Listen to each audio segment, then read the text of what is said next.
ladeira sagrada pela sombra dos ficus seculares ganhou asfalto e perdeu espaço para os carros, que se espremem nas laterais e no movimento diário. A antiga Junqueira Ares, hoje Câmara Cascudo, como tantas ruas do centro histórico, é uma rua desfigurada pela falta de respeito com nosso patrimônio. Mas os contornos do passado, que o mestre aprendeu a amar menino no começo do século passado, ainda permanecem aqui e ali e revelam o charme dos tempos em que os homens se vestiam de terno de linho branco e chapéu coco para espiar as meninas às janelas.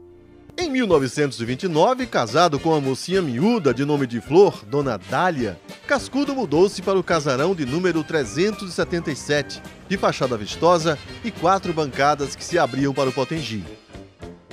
A meio caminho entre a Ribeira e a Cidade Alta.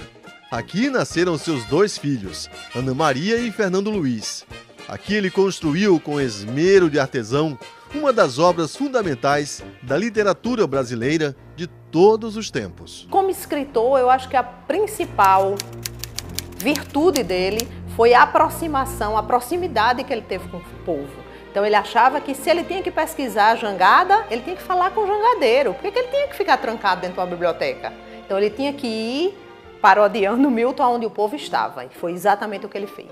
Ao longo da vida, Cascudo escreveu mais de 200 obras. Uma das mais importantes é esta aqui, o Dicionário do Folclore Brasileiro, que está na sua 12ª edição. Mas o alcance da sua obra vai muito além dos números. Cascudo nos ensinou uma lição essencial.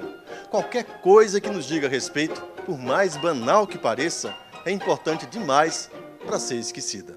Meu povo tem a mesma idade para o interesse e a valorização afetuosa. Jamais abandonei o caminho do passado, escreveu ele. Eu levava muitas questões para ele. Uma delas foi, fiquei muito contente porque eu cheguei lá e perguntei, professor, o que é nhenhenhen? Ele disse, o que é isso? Eu digo, o povo diz assim, fulano não resolve nada, fica naquele nhenhenhen. Ele disse, não sei, vou ver. E enrolou, conversou outra conversa.